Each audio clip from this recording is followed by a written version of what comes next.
Thanks for listening to Baxie's Musical Podcast. If you like what you hear today, be sure to tell every single person you know about it. Be sure to like it, share it, rate it, follow along on Instagram, Facebook, and TikTok for regular updates. Also, today's episode is brought to you by Metro Chrysler Dodge Jeep and Ram at Chicopee. Check out their state-of-the-art dealership next to BJ's and Big Y on Memorial Drive, or check out metrojeep.com and drive home in your new Metro Chrysler Dodge Jeep Ram today. It's Baxie's Musical Podcast.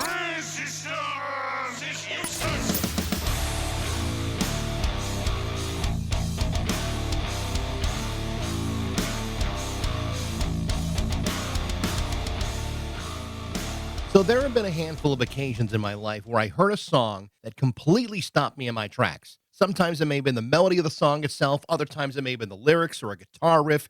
It could be anything. But in 1983, during my senior year in high school, I heard a song that unlocked something completely unexpected. I can't say exactly what it was or why it happened, other than to say I was left completely in awe of what I had just heard.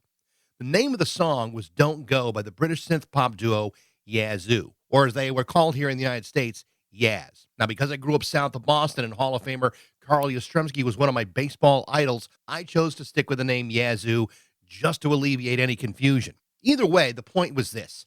The reason why this song had such an effect on me was the enormous vocal power of singer Alison Moyet. Her voice was, and still is, absolutely incredible. Like a rich, soulfully gorgeous wrecking ball. I absolutely fell in love with her voice on the spot. What I didn't realize at the time was that by 1983, Don't Go was already 2 years old, and by the time I discovered them, they were already broken up. Prior to that, I didn't know anything about Alison Moyet, nor did I know anything about her partner, Vince Clarke. I didn't even know that Vince Clarke had been a member of Depeche Mode before starting to make music with Alison Moyet, because in 1983, I hadn't yet heard of Depeche Mode. But of course, that would all change the moment I heard Alison belt out songs like Don't Go, Situation, and Only You. Suddenly, I started to understand the whole thing, including who Vince Clarke was. And so did the rest of the world after he went on to form Erasure, which would release a handful of platinum albums along with singer Andy Bell starting in 1985. Yazoo only managed to record 2 albums before splitting up in May of 1983. But for the last 40 years, Alison has gone on to record 10 solo albums, 2 of which went platinum in the UK, 3 compilations which have gone gold. She's released 32 singles, 9 of which have cracked the British top 40. Alison Moyet's career is lengthy and powerful and has been incredibly productive. And while she may not have had the same commercial success here in the United States, she's still sold over 23 million albums worldwide. I'm telling you right now, she is one of my all-time favorite singers ever. She is absolutely amazing. But as successful as she's been, she'll be the first to tell you that it hasn't always been easy. In spite of her success, there have been struggles along the way, and you'll hear about some of those struggles in just a few. But in nearly every case, Alison Moyet has endured and risen to the occasion. Her latest album, Key, was released late last year. It's a record that includes 16 reworked songs from her previous solo catalog dating back to her 1984 album, Alf, which was her first release as a solo artist following the breakup of Yazoo. The new album also includes 2 new tracks, which are also fantastic. Alison is currently touring the United States and will be appearing at Big Night Live in Boston on May 3rd.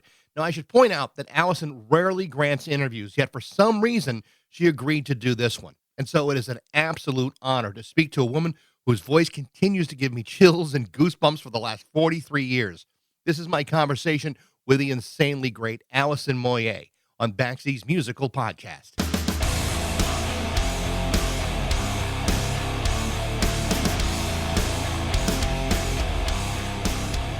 Hello, Mike. How you doing? I'm doing great. It's good to have you. Thank you so much. I know you don't do a lot of interviews, and I can totally appreciate why that might be. But I just wanted to start off by saying how grateful I am that you took some time to spend with me today, because I've been a fan for an awful long time. And so it's a real joy to have you here today.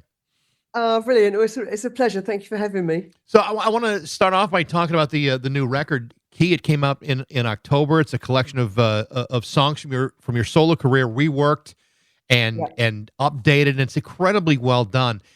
Tell me about this record and the decision to revisit some of these songs. Well, so I just finished university as my 40th year anniversary was hitting, and I really wanted to go on tour. You know, with the whole lockdown thing, I hadn't been able to play live. And, 40 years, a typical thing would be for a record company to bring out another singles album or another reissue. And I just felt that, that my supporters had been kind of a bit rinsed within that. And also there was that same thing about when I go on tour, I'm not a really nostalgic person in the sense that I don't crave to be in my 20s still, So it was a way of looking at my catalogue and bringing together songs and recording them in such a way that they could have all have been written in the same year. So that you don't end up with this kind of schismatic, nasty karaoke that can happen. As a solo act, I've had so many different lineups and different producers that if I sort of dealt with every song, as it was made, it would be a car crash. I mean, you've got 10 solo albums. You've sold, millions of copies of these records. I mean, how do you even go about selecting songs for a record like this? I mean, it's not like you're just picking the hits here. I mean, there's some other pretty deep tracks on this record. Yeah, well, for me, doing the hits is my concession, in the sense that I can't, if you're going to look at a career, you can't ignore those things because they're very significant in giving you a platform. But also, it's an opportunity to have, to give another outing to songs that appeared in the dips in your career. Because, a career is a sine wave. There's times that people are interested, there are times that people couldn't give a toss, and I think that's completely fair enough, But unfortunately, sometimes you write a piece of work, or you write a song that you think, you've had this kind of pregnancy and it's kind of disappeared into the ether, and you really want to give it life, Right. It really matters to you. So it was also then a case of choosing songs that I could still engage with honestly as a woman in her 60s. So there are certain songs with certain lyric subjects that I just feel like that's kind of like a young person's thought, and I, like I said, I have no desire to pretend I'm still that person. So when I go on stage, I don't dial it in, I'm truly present, and to be truly present, I have to not be looking at the set list, counting the songs down, thinking, bugger, I'd rather not be doing that. Even with certain hits, I won't do certain hits because I don't like them anymore, or I don't engage with them anymore. That's kind of what it sounds like when, it's been a long time since you first recorded a lot of these songs, and, times have changed, you've changed, your audience has changed, and it feels though these songs, you may have a different meaning for you now than when they first came out. Songs like, All Cried Out and Is This Love and, Love Resurrection. Do you have a different connection to those songs now, or is it the same kind of connection you had early on? They just have resonated over the years for you.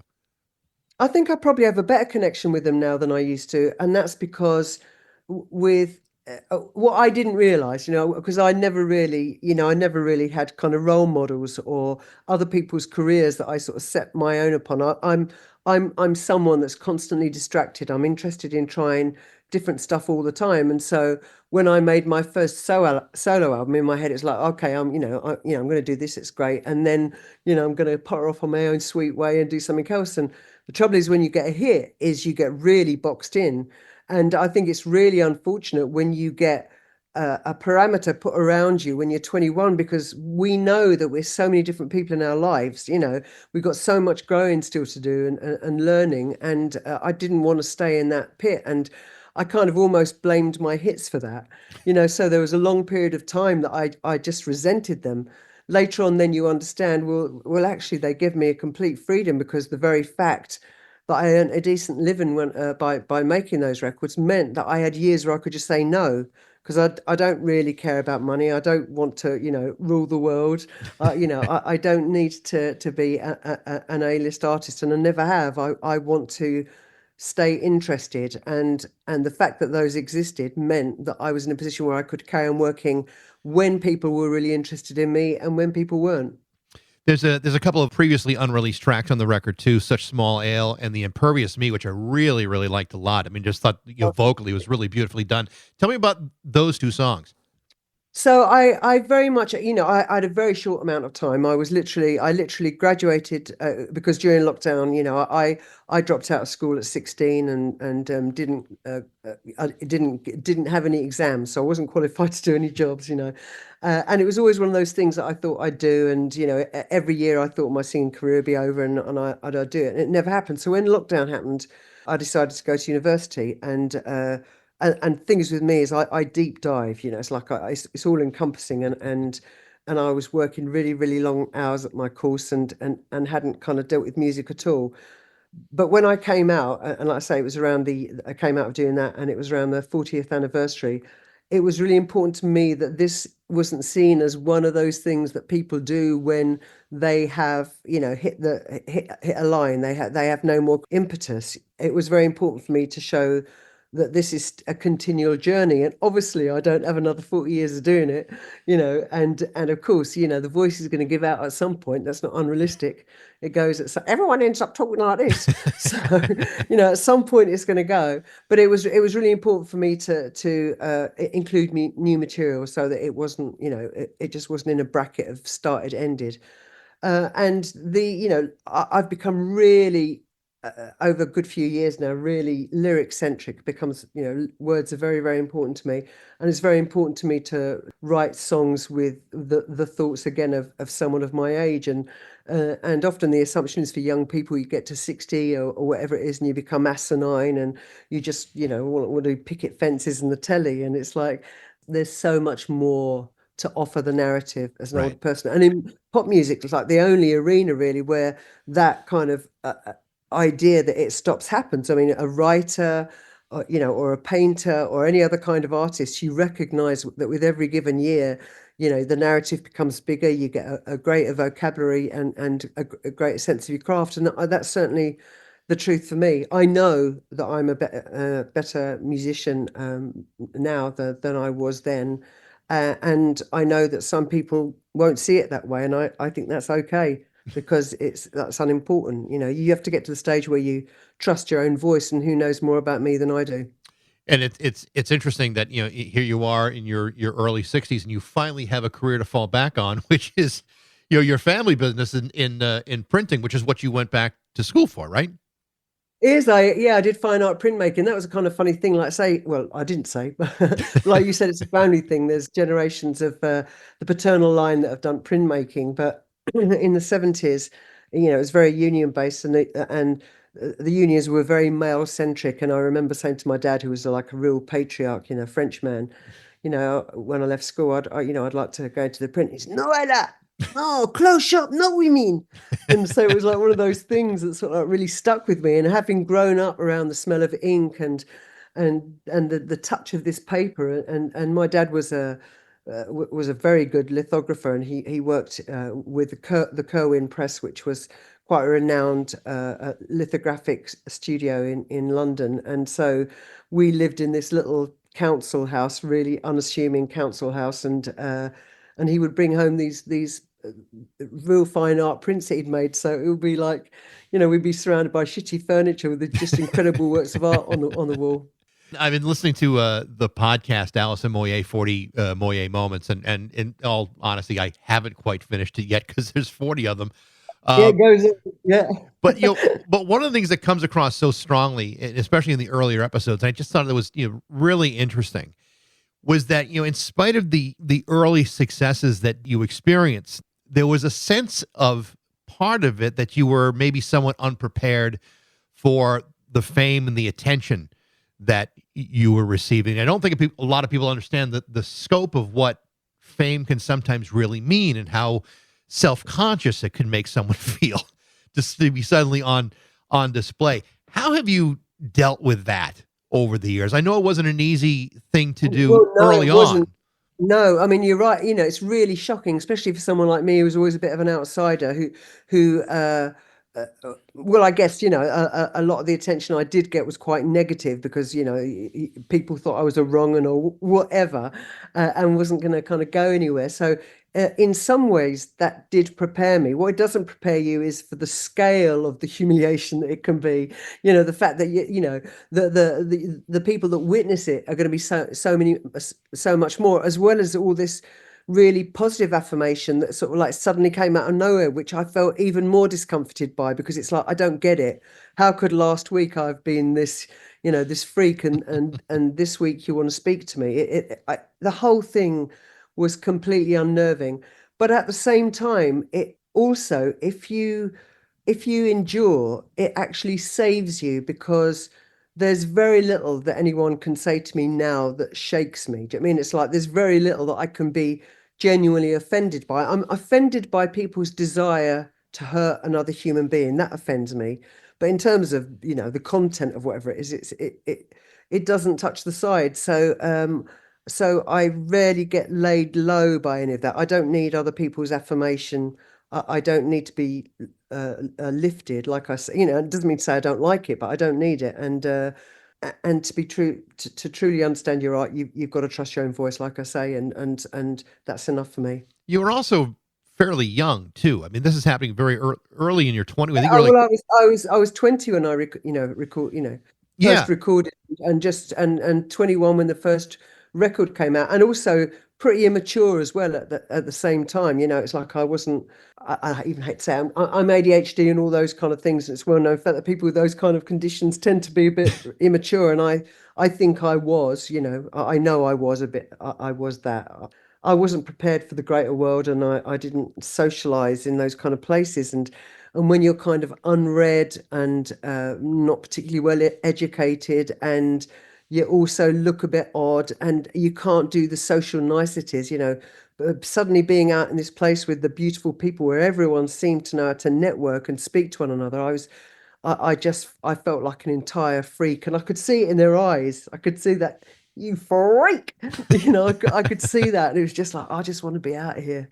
I just want to be with my own mates. it's interesting though that like once Yazoo fell apart, all of a sudden you're thrust into assuming different roles and responsibilities as a solo artist that Yeah. you never had to deal with No. before, networking and knowing people and promoting yourself. It sounds like things, you were certainly very overwhelming in that regard. And I don't know how different it is today, because I mean, there are some insecurities that we just never let go of. But how did you manage through that to get into a solo career? Well, the thing is that when Yazoo split up, it was the week that our album had gone #1. So I was like a big, I had pound signs around me as far as the record companies were concerned. So they were all coming in. There was a great big bidding war. It was like the biggest bidding war they'd had at the time, or there'd been at that point. And for a new act, and the very fact that I was so shocked by everything that had happened about becoming famous is I'd kind of been separated. All of the contacts at Mute were Vince's, so I really didn't know anyone. So I truly was on my own, having no idea how anything went. Never wanted to be a solo act, but at this point had become quite reclusive. I didn't have any mates. Like I say, I hadn't socialized when I was in Yazoo, so I hadn't made mates in the business then. So I was kind of a bit reliant on, those business guys in the record company, and not knowing the spiel, and so kind of trusting it when someone says, this terrible what's happened to you, and we love you, and it's never going to happen again. Of course, it's bollocks. Sure. It's they're interested in you because you make money, and the minute the next hot act comes along, you're passé. And like I say, a lot of that throws it for a lot of people, and it was a really uncomfortable place to be. But I think the thing that ultimately saved me is when I decided to just re-engage with my own life. I'd lived in this big kind of 7-bedroom house in the country where I didn't, I'd lived next door to someone for 10 years and wouldn't recognize their face. It was that kind of, going through the drives, and I just got rid of all my stuff, and we moved to a street, neighbors on both sides, and don't have off-street parking, and just get a bus and a train everywhere, and next door neighbors got the front door key, and the local shopkeeper knows who you are, and so I re-inhabited the life that I would have led had I not become a pop star. And so I think what has saved me is I don't see myself as different from anybody I speak to. Do you know what I mean? And it's like I'm going to get nonsense from people, and I'm going to get really good stuff from people like everybody else does. And so I take things as I find them, and I don't have anything to lose, because I love singing. And if I can't sing anymore because my voice goes, or I can't sing anymore because someone doesn't book me, then I'm just going to do DIY because I love doing DIY. I'm a grandmother. There's loads of things I like doing. It's funny when you mentioned the bidding war that you were involved with. I probably came to the table a little bit late. I think the first time I heard your voice would have been 1983, and by that point, Yazoo was over and done with. And I think the first song I heard was "Don't Go," and I remember specifically being like stopped in my tracks over the power of your voice and listening to Situation and Only You and loving it. And then I remember wondering at the time, well, what else can she do with this? And then the following year, you released your first solo album, Alpha, in '84. And at that point, I'm like, that's what she can do with it.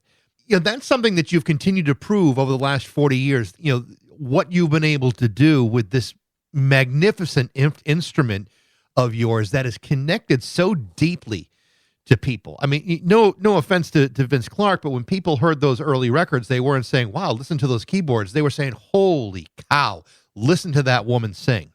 I mean, it's a remarkable gift that you have, but to have that responsibility of that talent can be pretty daunting for anybody. It's like a blessing and a curse in some ways. Well, that's really lovely of you to say it, but you have to remember that I started singing in punk bands. So I took I took to the mic because I was the one with the most front. I didn't know I could sing. Nobody else knew that I could sing. And the reason why my voice had the kind of power that it did in Yazoo is that I was so used before that playing. I'd been playing in bands since I was 15, 16. Of really having to shout because the monitors were so rubbish, so I'd really get used to this volume. So in fact, going into the studio for the first time was really shocking for me because I'd be blowing my own ears off, So the thing for me is I've really had to learn my trade. I've had to learn what I can do with my voice since I became a singer, which has kind of been a bit bonkers. And I suppose it's one of the reasons why my journey has kind of vacillated is because it's not like I had this education and kind of nailed down who I was. It's like I became famous and then thought, and then like just always wanted to try different things, and some things worked better than others. And I find, that's all right with me. I don't have a fear of failing or getting something wrong. I just have a real fear of not engaging. Yeah, there's a great part of the podcast that I listened to, and I actually had to go back and see it for myself when you were talking about videos and how uncomfortable you were in that position, and even how bad some of the videos were. And you were talking about "Don't Go," and I said, "Well, I don't remember the video," so I had to go back and look at it. And then once I saw it, I'm like, "Oh my God, that." I felt bad for both of you. They were chronic videos. You have to remember this was right at the start of videos, so it was before MTV, it was before any of that. None of us really knew what they were. We didn't even have like video players and stuff like that to kind of like really think about it ourselves. These were like marketing tools that they put on the television, and I'd never even kind of like, we didn't even have video cameras, like or what you get on the phone where you take pictures, so you don't see yourself kind of moving like that. And also you're that young and you go in there, you get put in with the director, well, straight away someone gets a name like a director, you think, oh, you know what they're, they know what they're doing, and you don't know how to read a storyboard, you don't know how stuff's going to come out. But yeah, it was terrible, and I was so uncomfortable.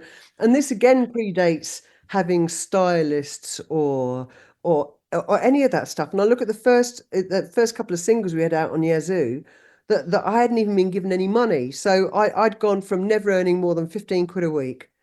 Tell a lie, 27 quid a week was the most I'd earned at that point. And before I went on Top of the Pops with Only You, I had to borrow some money off my mum so that I could get some fabric down at the local market, so that my girlfriend, who had a sewing machine, but she wasn't a dressmaker, could sort of like just hold fabric up against me and kind of pin it and then sew it up. And so there was just, and I didn't go shopping or any of that stuff. So it was just like cobbling the things I had in my cupboard from when I was a teenager. And it was just a mashup. It was just a mashup. And you can see it on my face. It's like, oh, Jesus, this is embarrassing. It was like, it felt like such a vanity. Same when I had to choose the photograph for the front of the Alpha album. I think I probably mentioned this on the podcast, but it was like, I could have said which picture that I thought was the best, but I thought that was the height of vanity to show any interest in what I look like. I was just like, I don't know, you choose, I don't care. And of course I should have cared. I should have cared because I look like I've had a slapped ass in that picture. But it's kind of funny. It's just a learning curve, isn't it?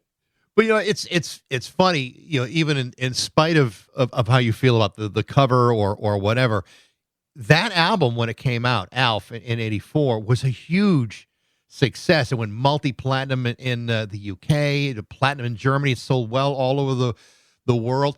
Did you see that as a validating moment for you, or a greater source of panic where you said, "Oh shit, what did I get myself into now?"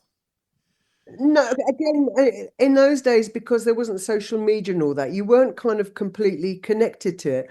And you got to remember, it's like with that, the first single I ever had out, so the first recording I ever made that I actually, sang the whole song on was Only You. And what happened there is that the song got given to a plugger. The plugger took it to the radio stations. Everybody played it. Everybody bought it. And that was it.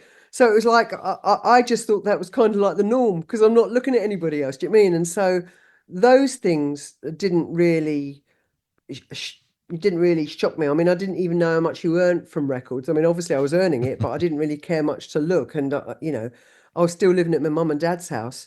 So I wasn't, I wasn't particularly impacted by the size of that until then I went out and then people started chasing me. And that was like, what are you doing? That's just weird. That was weird. And then it got really uncomfortable when, like the milkman started turning up at my door at 7 o'clock in the morning with a bunch of kids. Go on, tell him who you are. It's like, oh, this is messed up. But you also mentioned about how one of the prices of fame is not just how you start to view yourself, but also how other people start to view you as well, and that changes things pretty dramatically as well. And I thought it was like a really interesting conversation about how like friends of yours, parents were like, well, she's a rock star. You might not want to might not want to spend time with her. I thought, what a weird perspective that is for the way other people start reacting to this sudden your change in status. And it's strange because it's like, I was one of those kids that was never desperate to leave my hometown. I'd have been really happy if everything had stayed the same. None of my mates had moved away. It was just like it had always been. I didn't want that change. And because I was so discomforted in my work life, that when I saw a lot of my old friends, I was desperate for it to be the same. And yet for them, it's going to be odd because for them, they see other people treating you in a different way. They see you on television. They know that you've earned money, all this kind of stuff. And some of them then get it into their head, oh, you're not really going to want to be around me, which was completely the opposite. It's like I desperately wanted to be with them. And so you weren't really included. And sometimes, you can understand that as well, because we would have done the things that we want to do and people are piling on me or it just gets taken over by other people that spot you. And that's not what they want. They're wanting their own lives and they're significant in their own right and all their achievements matter and their lives matter. And they're not sort of like just walk on parts in the Book of Alf, So I completely empathize with how it was for them, but it was that was sad. And it's sad that if people could see discomfort as you being lofty or thinking that you're better than everyone else when really you're inside you're like I don't know what's happening, because you are the same person. You're the same person you always were. It's just you've had a different lens put in front of you and people see you in a different way and project what they think it is. They imagine that if someone's got money, they've got fame, they've got attention, they're going to think I am the big I am. And I never felt that. So when it comes to the situation between you and Vince Clarke, I mean, obviously this is really your first step into the limelight, but Vince had the experience of being in Depeche Mode early on before forming Yazoo. Were the two of you kind of coming into this in at different levels or a different level of preparedness for that kind of spotlight? Oh, yeah, without a doubt, and also Vince, as far as I'm concerned, was in that kind of privileged position, which you don't realize it when you're young and you're the one that's getting the attention. You think that you're the one that's kind of lucked out there, but actually being the one that is behind a keyboard, that is silent, no one can really project upon you. No one can, they can just see you as a dark poet, and it was quite obvious early on that Vince didn't like doing any of the promotion, and he did a lot of work. He did programming and all this kind of stuff. So absolutely, it was a kind of an equal sharing of the tasks. But I didn't quite realize what it meant to be the front person. That you would, like Vince could still, on the whole, if he wanted to live a normal life, he could still slot in, and it was only kind of like the real aficionados that knew who he was. For me, who was in the front and therefore on all those kind of big television programs, remember in those days, there wasn't a bajillion channels, there were just a few. And so when you were on a TV program, there were millions of people seeing you. So therefore, I became incredibly recognizable. And that's not just the people that like you. The people that like you are in the minority. It's everybody. You know what I mean? It's like everybody recognizes your face, and it doesn't matter whether they like your music or they like you as a person or anything like that. So you're like a cartoon. I became a different kind of a freak. I became, instead of being the freak that people left alone, suddenly I became the freak that it'd be really weird. You'd get people surround you and would be talking about you like a foot away from your face, but to each other. They wouldn't talk to you. Have you seen this about her? Look at her, that, and it's like, I felt like the Elephant Man is what I felt like. Do you remember that film? Like the book, The Elephant Man. It's just like where they're just, I am a man. It was like it's that. It's wow. I have really been othered by this. But and it's hard because not many people are going to sympathise with you, because the default response to that is, yeah, but you got money. Yeah, but you got money. Yeah, but you could, and it's like the trouble is when you don't really care about things. It's like my husband says, I'm like the least materialistic person he knows. I don't care about things. Do you know what I mean? It's like, yeah, it's lovely to have money and it's lovely to have that kind of safety, but it's not like a dream fulfilled. Well, and it's, it also dismisses the idea that, you are still an individual, you're still a human being, you still have, feelings and insecurities and thoughts about the world that really have nothing to do with the fact you've sold a couple million albums. And you still belong to the world. Yeah. You're still a part of mankind. You're still a human being that needs to live amongst other human beings and wants to be accepted amongst other human beings. But anyway, so that that was a brutal few years. But like I said, I got over that, and that's the other joy about getting older, because it's like, for one, you've got a bajillion pop stars now. I'm of another era, so young people who might be more excited about that kind of stuff aren't excited by me, which really suits me fine. We all look kind of different, and so I can mostly just live more than mostly. I just live a normal life. So it's like really weird. I just have to, it's like going out on this massive tour, and it's like, I was kind of, it was weird. It was like the whole of the UK had like sold out in like a week, and I had no expectations. I didn't know if it was going to sell out. I didn't know if what was going to happen, and that's really weird, putting on a different hat when you are just the old lady that scrapes her feet along the seafront. Yeah, I don't have you for a whole lot longer here, but I've always noticed this phenomenon between talking to people who have been successful musicians for a long period of time. Like when you're young, you don't want anyone to know that you're just that guy down the street, but when you get older, you're fighting so hard to become just that guy down the street again, and it's funny how people try to reconnect with themselves. I always wanted people to think I was that guy down the street, but what I realize is people don't, or they don't when you take a certain position in life. I feel really grateful that I'm not an up and coming Yeah. pop star in today's society, because it's a different kettle of fish. I mean, back then, it was accepted that you were going to have certain things of your own and certain areas of privacy, whereas now you're expected to bear it all, and I wouldn't have been able to cope with that. You're about to go on tour. Much of that tour, at least the European part of it, is sold out. Then you're coming to the States. In fact, you'll be in Boston at Big Night Live on May 3rd. I'm sure it's going to be a great show. Alison, it's a real pleasure to talk to you. I wish you best of luck on your tour. Best of luck with the record. And like I said, it's been a real joy to talk to you today. And to you too. I've really enjoyed this. Thank you so much.